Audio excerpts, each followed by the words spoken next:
want to be photographed? I don't have any phones. Always bringing me. You want to be videotaped?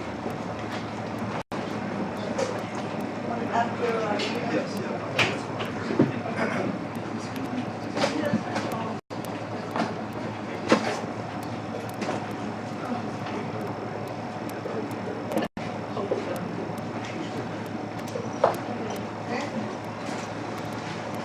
This morning, in the Panhandle Park, a homeless man quietly strolls.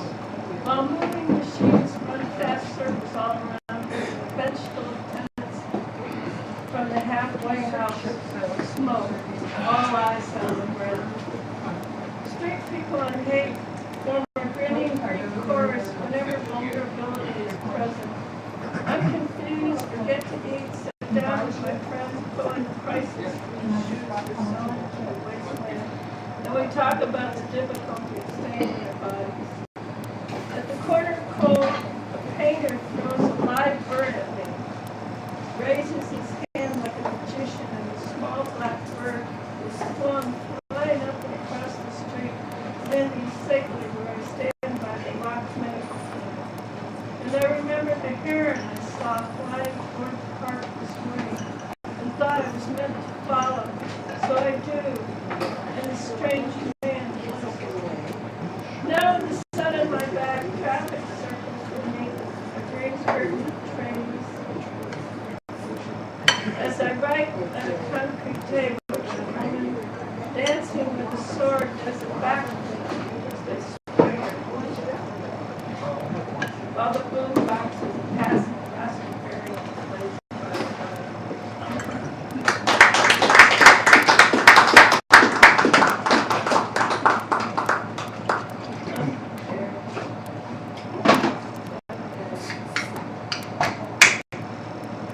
For Holbrook Theater in Memorial.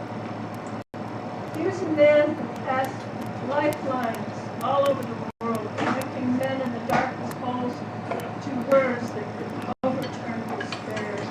And then he would retreat to a mountaintop where, without any of the world's accoutrements, offered feast to his friends at tables covered with brilliance.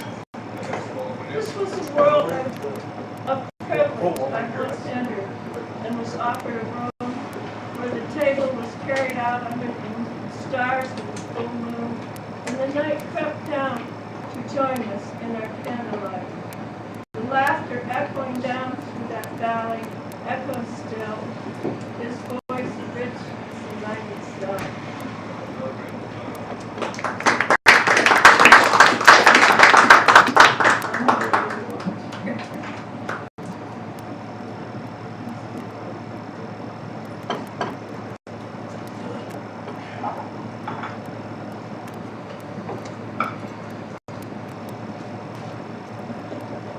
Blue moons are personal. I found it.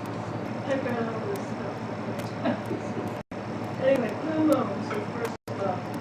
You still come into my dreams to sleep with me. Sweet sweat of your shirt lingering.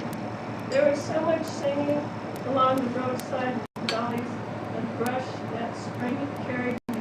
The whole countryside of swelling green hills we rode through, singing summertime and the humble sea where the woods took on the richness of kings. How many blue moons did we hear being sung in the clubhouse jukebox while we sat in the rocks of Indian Mountain holding hands? I never even knew what a blue moon was. But rain fell upward to the woods the night you unbuttoned the forget-me-nots and daisies down one by one down my midnight blue dress, and stars fell through mountains of sound and trees overhead to a winter road, a doomed tenderness held under a dark law. You are still there behind a door in my heart, among the tangled family roots. Ever since I was sent off as though to boarding school in Bloom, and yearns half a lifetime to return. A yearning that lifts into the state of levitation, where you and I sit in a claw vein with lapis lazuli, releasing its chords in a downpour, blowing through the mountains we once rode.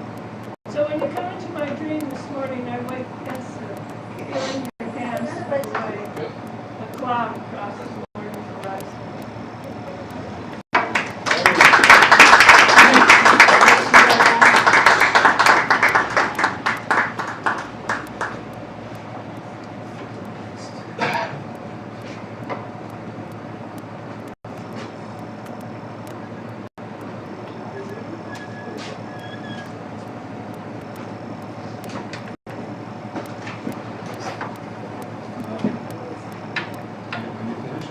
Yeah.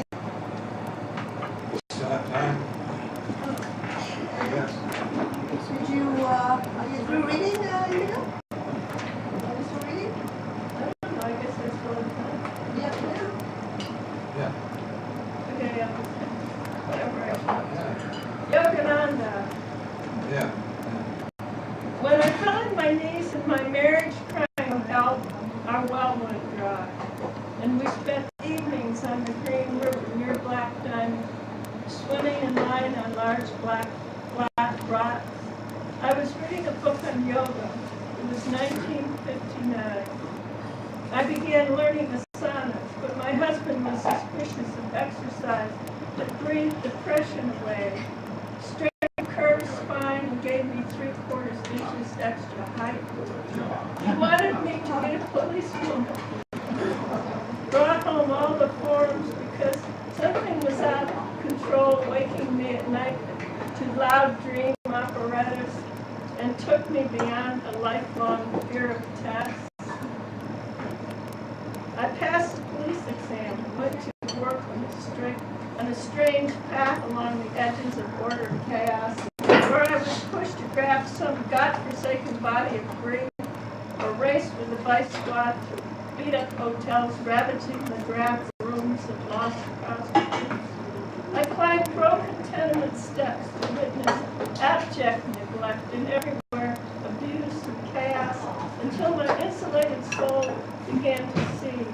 And one day, reading Yogananda, I felt India's mythic draw, as though the morning sun along the minarets edging my yoga mat carried me back to the bazaar they came from. I flew off, leaving behind my marriage and everything that was my life, to visit my sister in that exotic land, and in effect never went back. Today, Yogananda reappears in my meditation, guiding me through an impasse, opening this poem memory of how I once fell on my knees and let life, like the Green River, carry me out.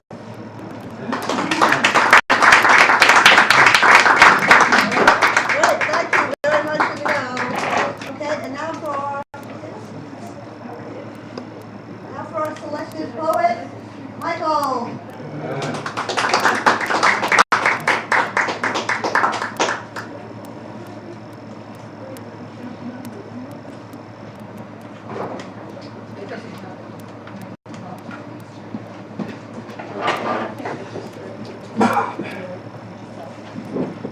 Is this on? Oh, yes.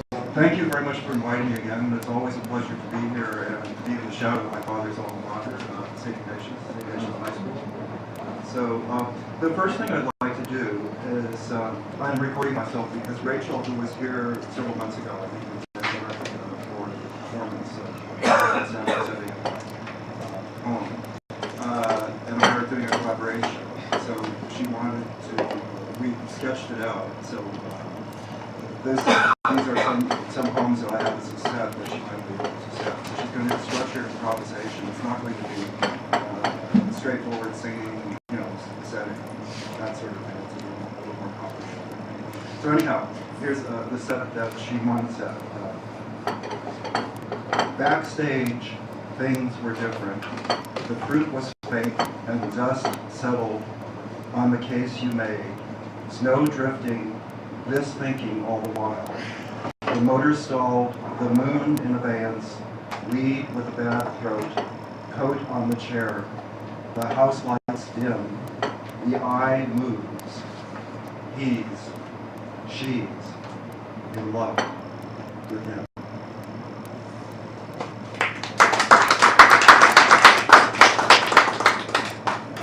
This is Sight Unseen, a theater piece from the corner, which I've done a film version of for my friend Herman Eppert, whom you can see online in a wonderful monologue called I Kill People I Like, which is from American Horror Story, a series, but he was a wonderful job.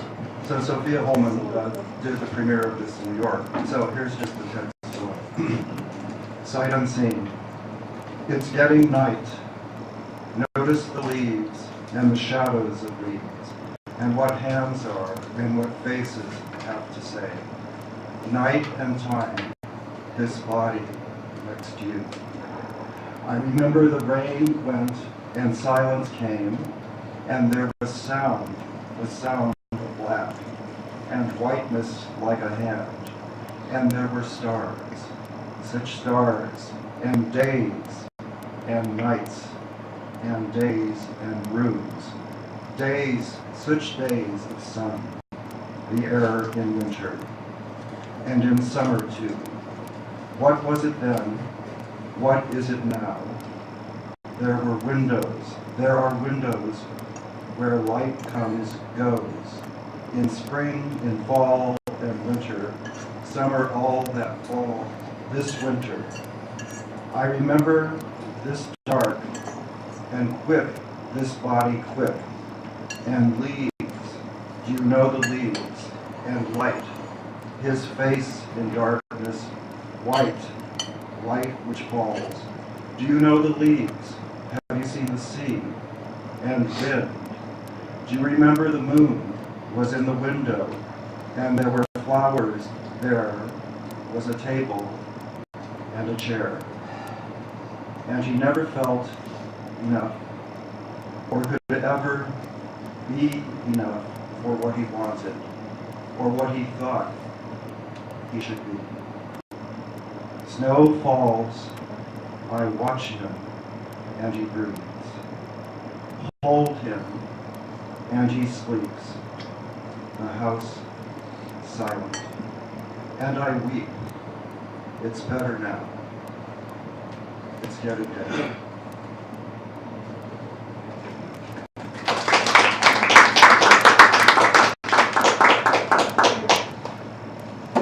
This is a little bit more on the lighter side. Identical weather. We spoke, flute's word, dark descended right on cue. You got into hot water and emerged without a clue. And a love scene lands, you graced with a song, plaid patterns all the rage as it comes down to you. Waiting here, abandoned here, night furious, you leaning out of that door as his arm goes out of the frame. It's your day, I said.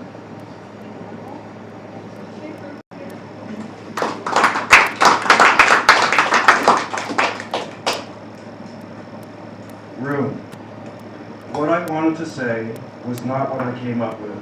The trees, for instance, or this breath indifferent to death, or love can't answer the phone. Which, having been enacted this for a song, a dance like this. If it breathed your last, would it seize the last time I knew what pockets rhyme?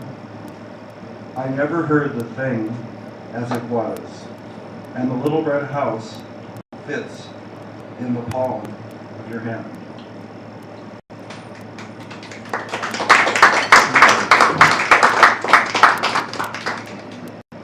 Multiple times.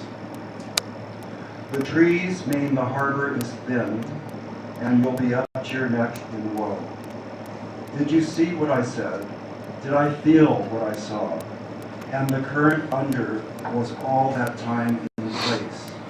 This blue ascendant space of it, of you and it, or it and you, dividing in this rhyme. I imagine the shadow of the father. I see dreams more than the mother. And what happens gleans from a kiss, a heart inscribed in the tree. And what befell befalls, and all winds sigh.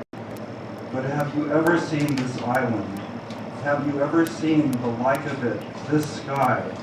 this mountain green, and the trails lead nowhere known, where flowers rocket bloom into a troubled eye.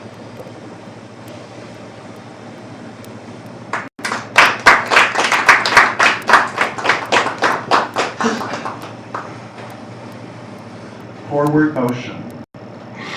I thought if I were here long enough, you'd come to know me and this harvest moon, this sky in winter black, painting primed for your impress in reticulate dawns, divided in this way from each not joined, to whisper of that dream in waking.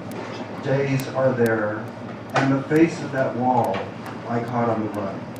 I sought the breath, the very breath, thought no saw, I hastened to listen to what's table all these nights.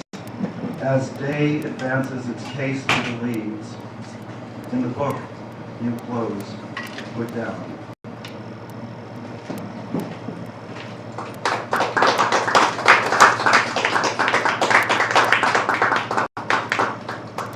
Marginal error. We go to what waits in the middle by the side. Love in your face, love in this case, as many left the concrete city. This was the only place I knew. I know I don't know much, but what I saw in the book, in the shelf by the tree, door of a sudden, as day floors night, it's up to you this time.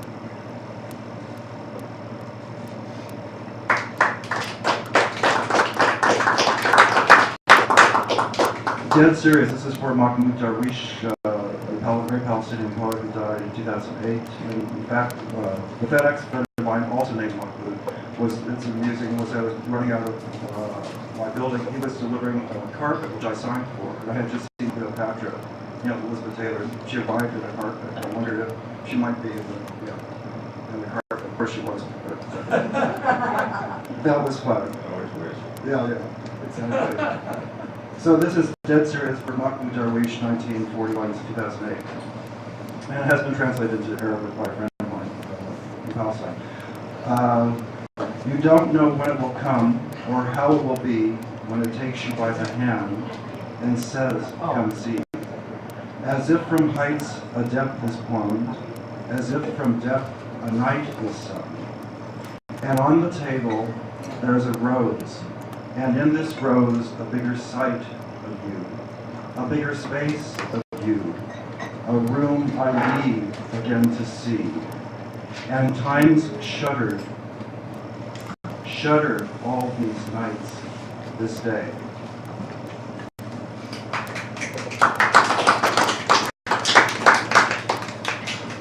This is Perpetual Calendar, and it's for Tim Elliott. It's not related to him anybody, whom I met in Soviet. My monologue first in New York, and the piece she did, the box with him later. So there are 4 parts of it. I'll only do the first and the third part. How far do you want to go, and where will it get you if you go there again? Each breath booked, nothing which you took is free today. More times than I care to remember, I cried my way out, then slept on it a while. If I could think better, I would, but your heart's been collecting dust, and it's all a matter of time. And then I thought I sought the way forward through this wind, the tiny boat, the bridge, reducing light to a sign like blue, what have you. There is this rhyme I found turning to you. I saw a ladder in this sky. But why would you ever want to live by all these minutes' hands? Clock this face, assuming you. I kiss what's resisted, seen, I love.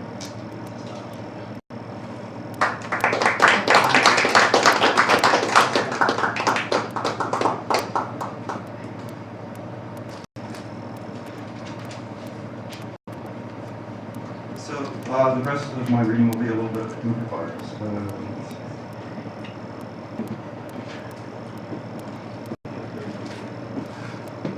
Hour. Did you find love in a pinch or an inch away? I'd like to see you close as I can. Or could it be this thing felled in umbrous embrace? In this moment touched under a leaf, a shirt or two. And everything waits on the tip of your tongue. Besides, I lay this star at your feet as green has a life of its own. In this shunted, shuttered glass, I remember the past was nothing like this.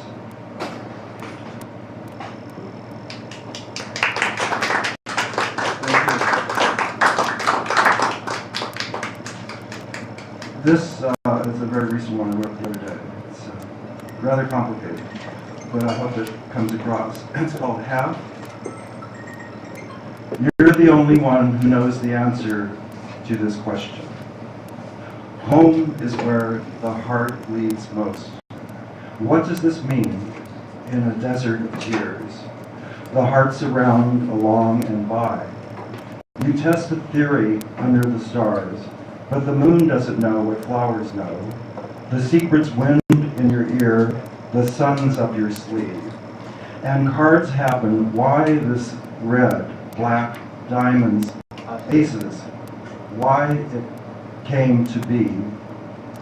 Under the brow of that cloud, under the draw of that hand, that face unopened book, which took up home in your behalf.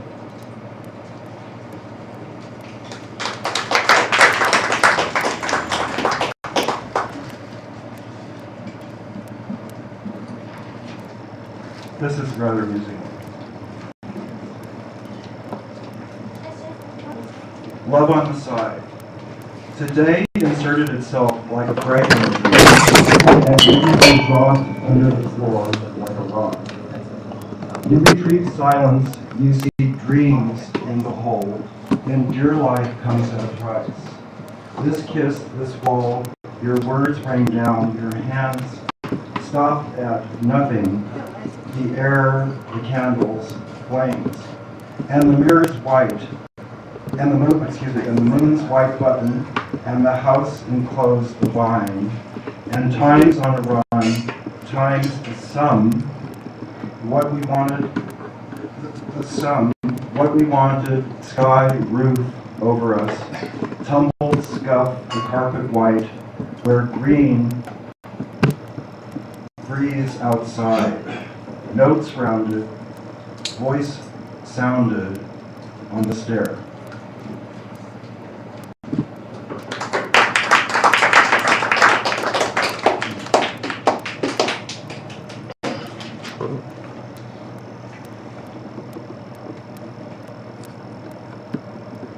Prolonged exit.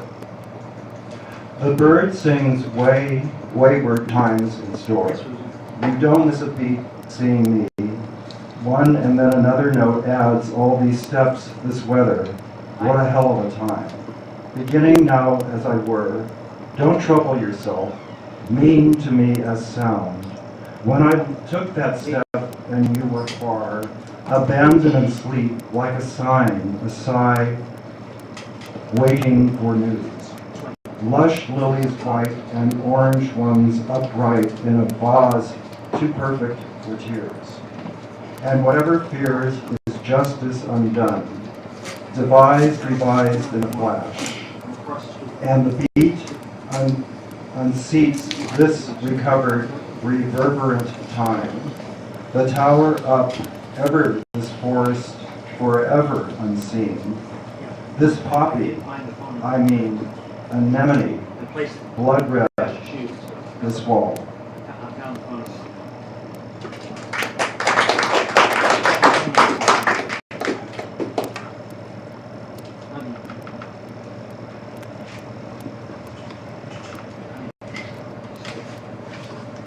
Up in arms. You have a way of coming round to it, sideways if at all. And if that was all that fall demanded, well, okay. But there's precious more in store.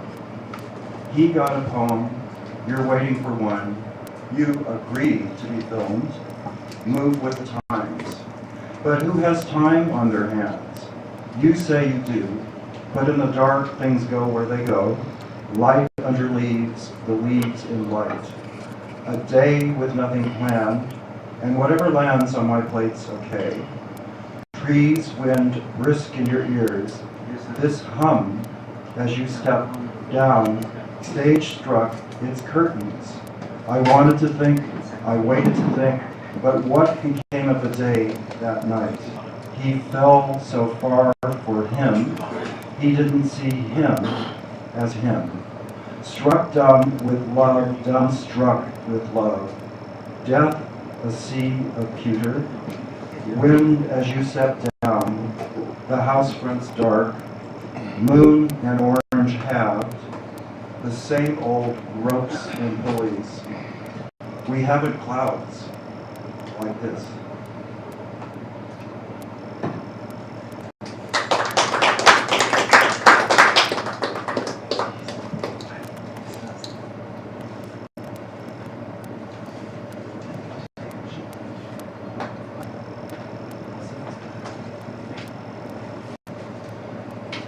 This is a collaboration, well, I don't know if I should do this. It's a little too complicated, I think.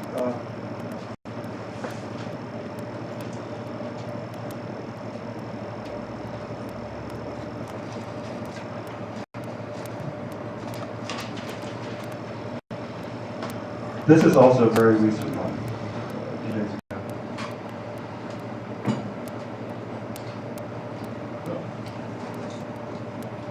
It was curious, I mean, I can't explain it away, but it was curious the way we seem to have this need for tragedy, you know, and so that, you know, the people, a car crash or whatever, and, you know, of course, Andy Warhol did the whole disaster series. So the first line's kind of about that, and it's the title. Can I say something? Sorry. I think people do that because it's not them. I think that they feel lucky. Oh, So, yeah. It's a narcissistic side of Yeah. things.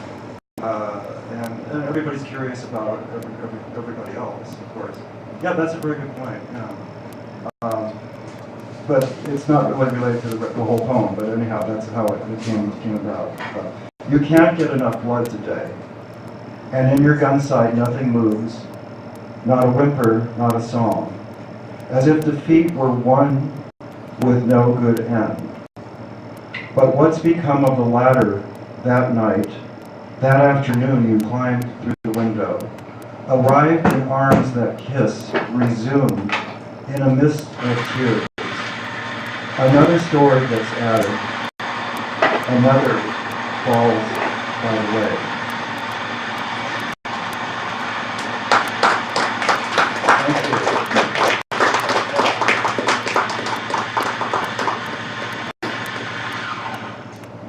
So this is the epithalamium sort of my version of a marriage poem for Sophia and her new husband, New Gillsburg, who's a film editor. He's been working on Naomi Watts' latest independent film. And Sophia's getting some acting dates in New York. So, the title came from a fortune cookie. But, you know, one is a fortune cookie sometimes. So, all your sorrows will vanish. So be happy. The die is cast, the sky is sailing blue, the clouds puff slow above the building, one upon the other lands as hands upon hands. These two, you two, indicted in this climb. A coral dress, green ringed brow, as thou art mine, and mine is thou. An island, sheltered, shut from time, a place you stand in and are still, in suit, white shirt, and scarlet tie, green ringed brow, as thou art mine, and mine is thou. Thank you very much. Thank you.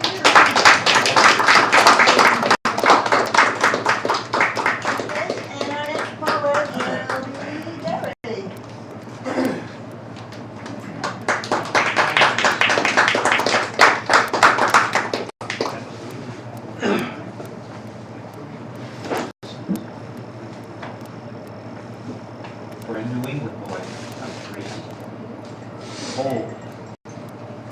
This is called Hands Out. On a bench in the cold rain, a chilled, chiseled face, ditched with years of hard labor, sat a man, impervious to his surroundings.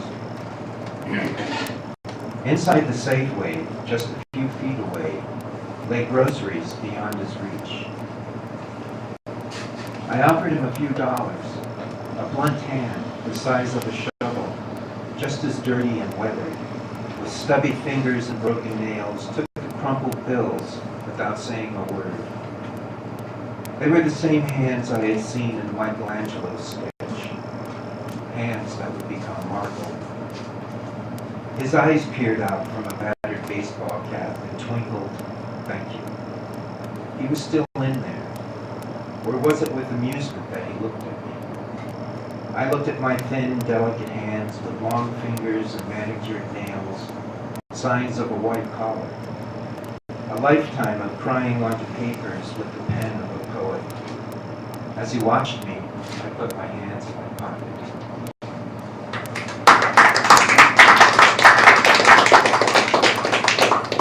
This is the weight of poverty. My pockets are heavy with the weight of poverty. By the time money trickles down to me, the rich have laundered it so many times that it has bled all value and amounts to spare change. My body emits a peculiar odor, an earthy, swampy sweat mixed with misery and longing, fetid with desire, drenched in tears. Decayed hope hangs in the air. It is carried on the scent of adversity, easily detected by the secure. I know the difference between eating and hunger. I chew longer, swallow a little slower. Wherever I go, isolation closes in. People move away. A smile becomes the most precious of things. Kind words are a luxury. A look is something I catch as it glances away.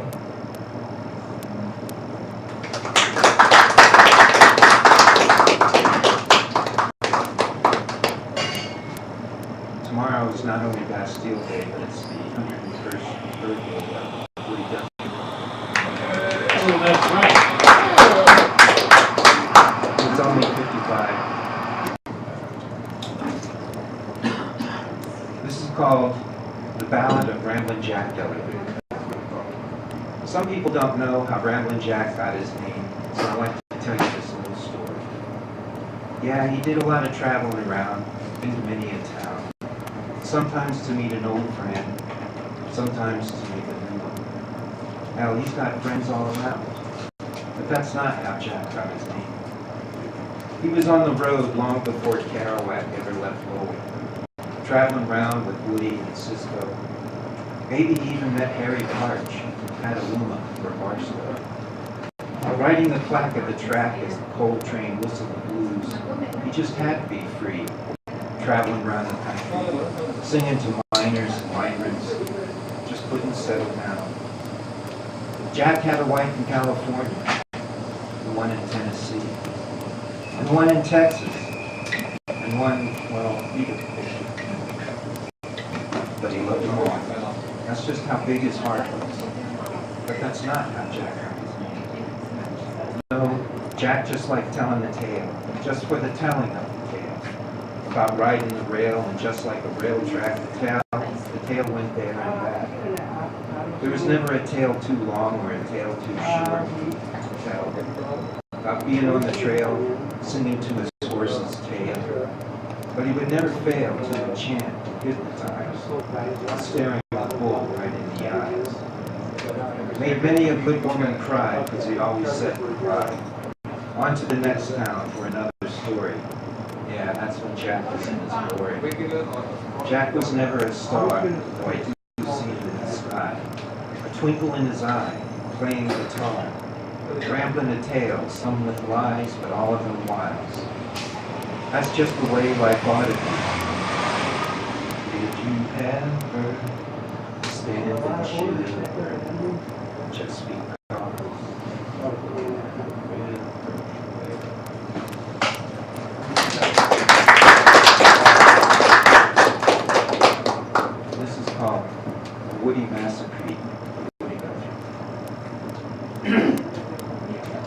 was standing atop a mountaintop, big old storm came to a stop, walked to the ledge, peeked over the edge, slipped, started falling, started calling, started bawling, thought I was going to hell. Commenced to coasting, soon I was boasting, I was the fastest man alive. Now Ramblin' Jack sent me a letter, good friend, don't get much better. Wife found it, opened it, read the words right off it, sent it on to me, nothing I could see. No matter how I tried, turned it over, turned it on its side, looked on its behind, must have been blind. Playing a trick on me, like electricity. Can't see it, can't hear it, sure as hell can feel it. Stopped to fix something to eat, found dust in my bowl, what a treat. So I made me a stew, enough to feed a few, a big bowl of stew. It was so thin you could read a paper through it. Figured if you got any thinner, even politicians could see through it. Found a feather on the road, picked it up to lighten my load, put that feather in my hat, thought I looked my grand at that. Took my hat off to a lady, said, nice looking baby. Knocked me off my feet, pushed her stroller down the street, and started walking. Sidewalking, kind of like stalking, looking for a place to be, soon realized I was already free. So I started singing, ears a ringing to a tune, which ought to be the national anthem. This land is your land, this land is my land, from California to the gates of Graceland.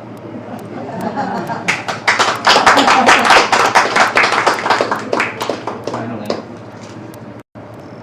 an open letter to Woody. Woody, I wouldn't call you a patriot. Too many claim to know what that means. But I do know you love this country, the beauty and strength it holds, rich enough to feed families. Yet hunger lines circle blocks of the need. As for the land of the free, well, Woody, things aren't the way they should be.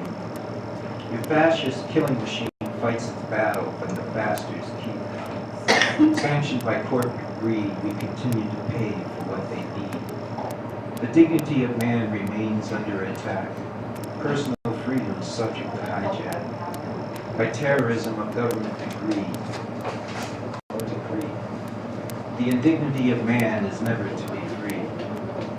The country is never so great as seen through your eyes, and in your voice when you sing, the sound of a man's soul cries.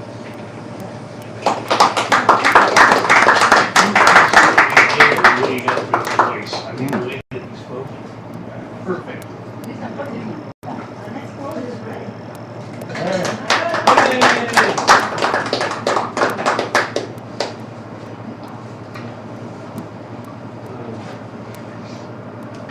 So I have 3 poems, 2 that I've done before, a new one, the last one. So this one, the first poem I read 2 weeks ago. I want to read it. All right, it's called Archaeologist of Love. I'm walking city sidewalks, verticality ascendant, towering monoliths looming over shadows, lying on the graves of the Ohlone Indians and other Native Americans, over the paradise of America pristine. When once endless flocks of migrating doves eclipsed the sun and eclipsed the whole sky. Now, an infinite dark jeweled net of winging doves. And bounteous rivers are coursing the land, so full of salmon, the river's surface is transfigured into an unbroken tapestry carpet, pink flashing, and silver glinting scales. I wander around the city. I'm an archaeologist who seeks to dig up the ancient lore of love in the infinite gardens of euphoria, the ancestral cultures of communal orgasmic illumination and revelation embodied in the Ohlone Indians, the Miwok Indians, the Hopi Indians, the Lakota Sioux Indians, the Iroquois, and the splendor of the Navajo peoples.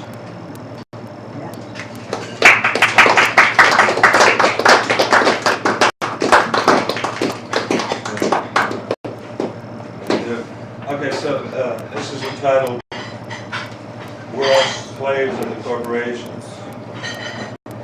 As it is now, soon we'll privatize radiant azure skies, collapsed into Japanese folded screens, for only ones with cataract eyes to admire at ease. We live surrounded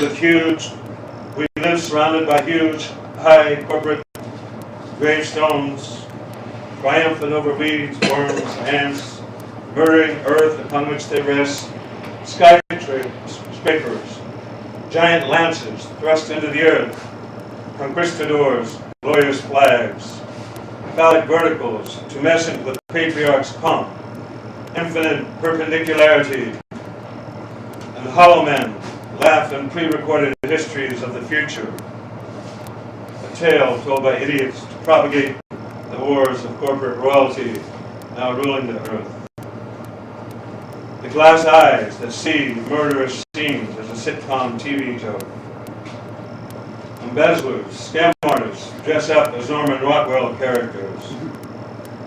Murderers, thieves play the role of resplendent archangels of Easter Sunday passion plays, performed at the Cathedral of the Sacred Ark.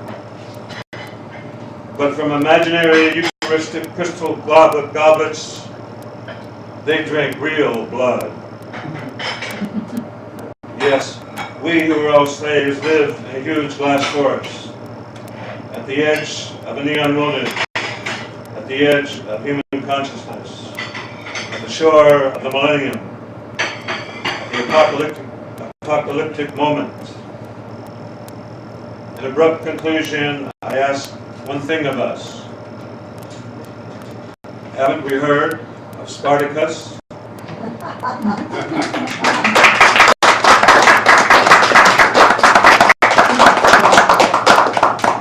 Thank you. So here's a new poem, something new. And I'll dedicate this to Mr. Stephen and Mr. Owen. Stephen. Anyways.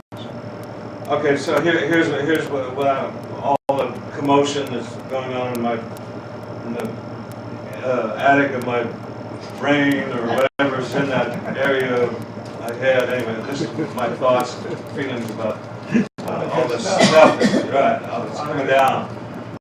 And anyway, so yeah, with the surveillance state and Snowden trying to survive. Anyway, this is called Hyperbolic King Kong USA. King Kong USA climbs the very towers of the clouds to snatch and stumble, reaching for Bolivian President Evo Morales' plane, transfigured into a biplane, and King Kong USA's imagination. King Kong USA is a very intelligent monkey. King Kong USA has invented a new magic via quantum physics, space satellites, electrified, digitized, fiber opticized, weaponized, gyroscopeized, plasticized, hydrogen jukeboxes. And yes, now King Kong USA, marvelous circus clown that he is, steps into a glass telephone booth of the 1930s, a large version, and in astronomically quick metamorphosis bursts out as Darth Vader. Yet more, a Darth Vader crashing through glass, now almost as tall as the moon. It is a thuggish, gigantic, digitized, data-crazed Darth Vader, dark, somber, his black metallic muzzle, bristly, brave.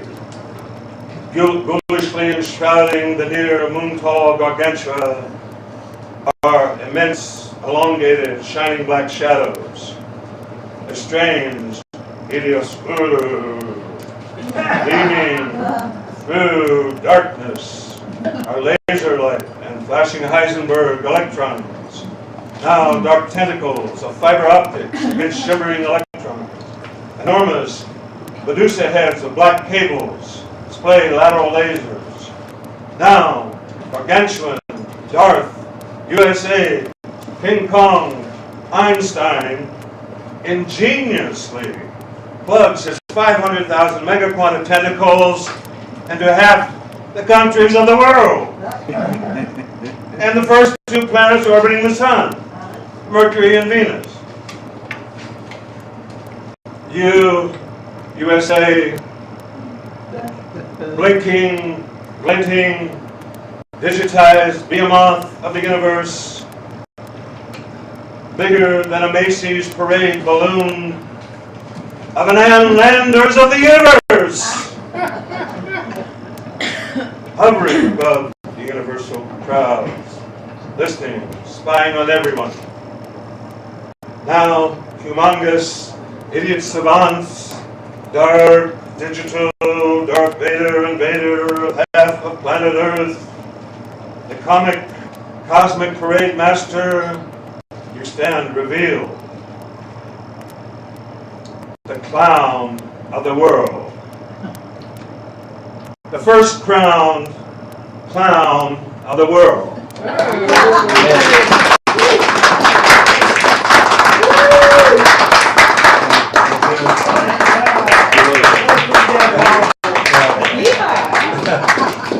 I'm happy you like that. And next poet is Peter.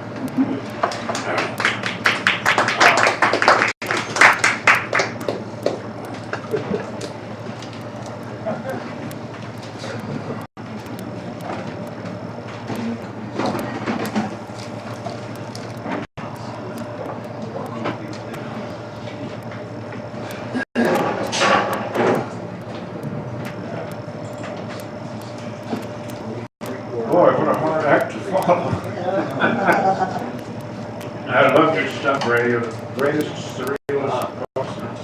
Mercy, O Lord. Well, there are plenty of fine poets here, but thank you anyway. I love your surrealist images. Well, Thank you. What they're wonderful. Late 40s, early 50s. Okay. This is called Collision, of course. But this is from my anthology, Inward Bounding. It's been sitting out there in the Digital Press line in the North for many years. Collision, of course. A fly stops by me. Doesn't ask, keeps going. Perfect circles permutating around my eyeball.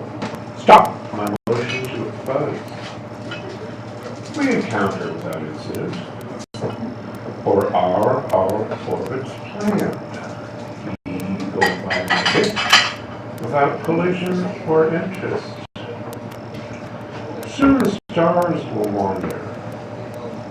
I wonder if they buzz before they break.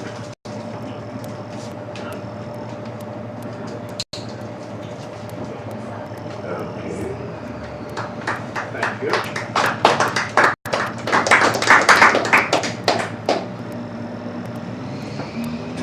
This is called Creation Continues. My hands curve a precipice out of tiny mass. The detail comes later, already there, waiting to be released within me. The work is finished before it has begun, inevitably waiting for the right touches as form takes shape without me. My hands willing tool the force that makes it right within me. There, it is done. Waiting for another, for my body of work to never complete, and leads on to the next. Waiting for my last breath to stop the process and stop the self. And another age forming out the dust, my will be.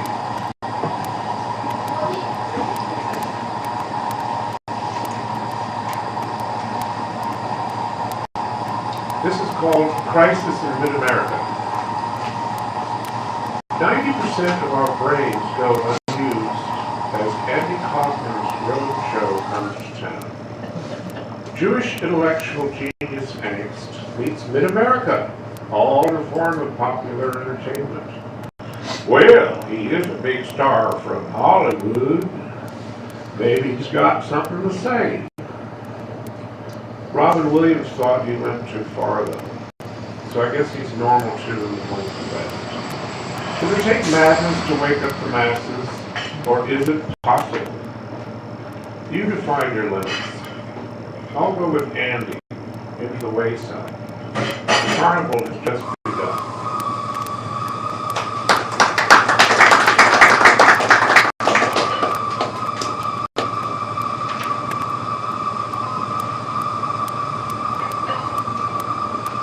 This is called directional scan search.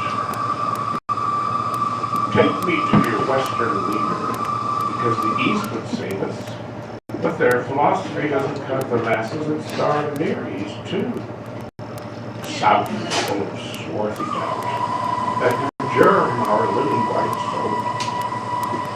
There is the cross lines of sex that can mix up the gene pool. But sex can happen excess, and we don't want that. Look to the north to save us. They're just like us. Only a nicer past awaits the direction we're going.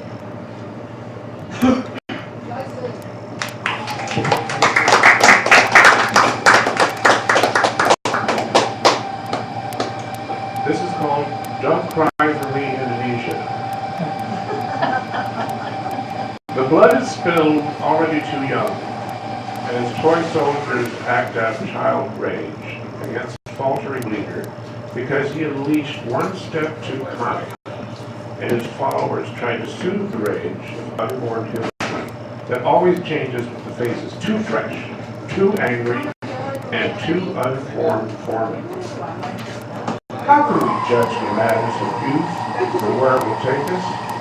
The overstuffed generals will protect their own evil, and order will prevail against the sea. Or will it lose? Someday actually change the world. Napoleon became monarch, and popes crucified their own, just as their own was made. Watch out, masses. Here I come.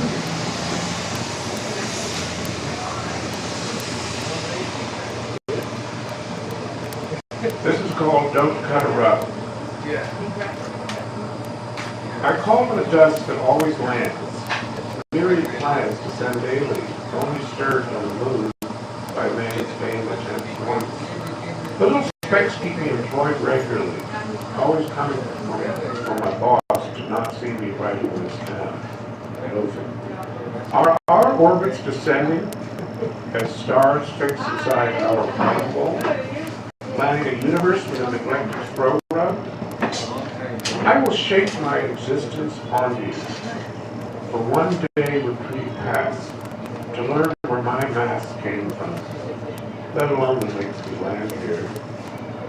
Little shavers contain big eventual globes as we gather the specks around us, waiting to sweep us to the under. The depths descend ascension, our transcendent self we will eventually shake off.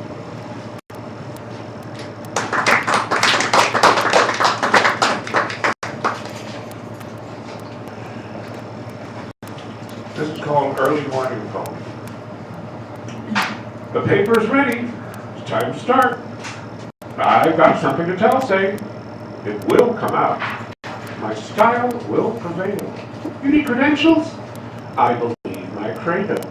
The laces rising in the oven. It's time to eat.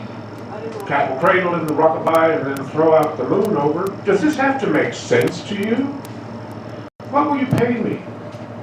What will we do with the unwashed born that are out there and cannot eat thought? Because that is all that's left after the siege. I don't know. Send them all off to your tuck. Cleanse them of our society. Then we can start again all over. It's time to start. The paper has arrived.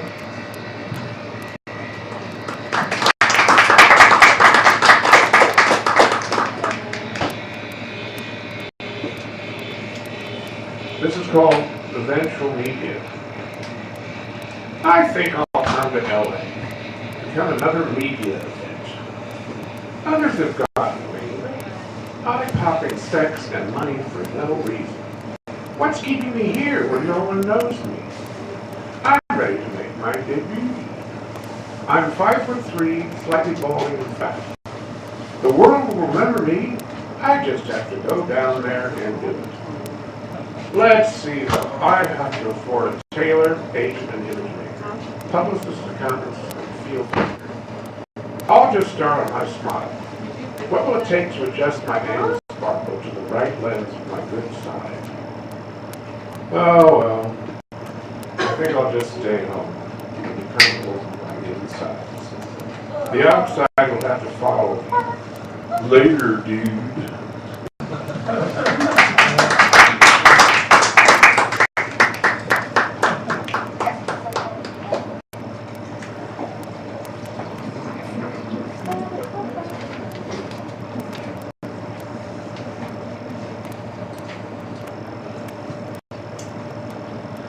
This is called Future Medieval.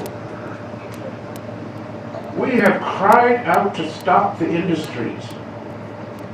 Whole villages of people have sprung from atomic dump sites. We will carry the organization off by not organizing. You can't defeat a smile and desire of symbol. The children stop the pendulum of history by swinging on it. Carry science away with lousy art. There's something new in the air that is very old, almost ancient. We will stop the 20th century and retrograde think with new start and die with the rest of the third world. You don't believe me? Try to buy a part for a 57 Maytag washer.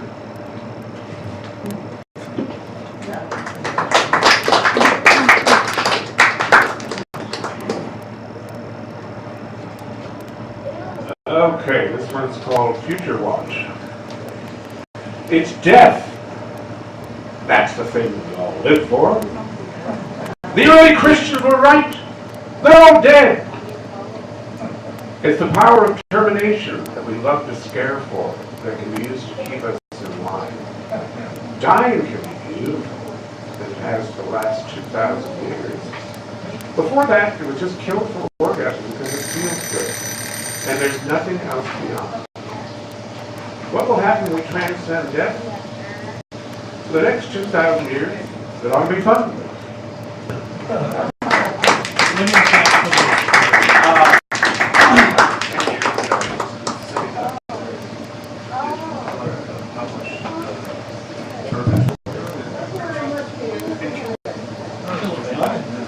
It is.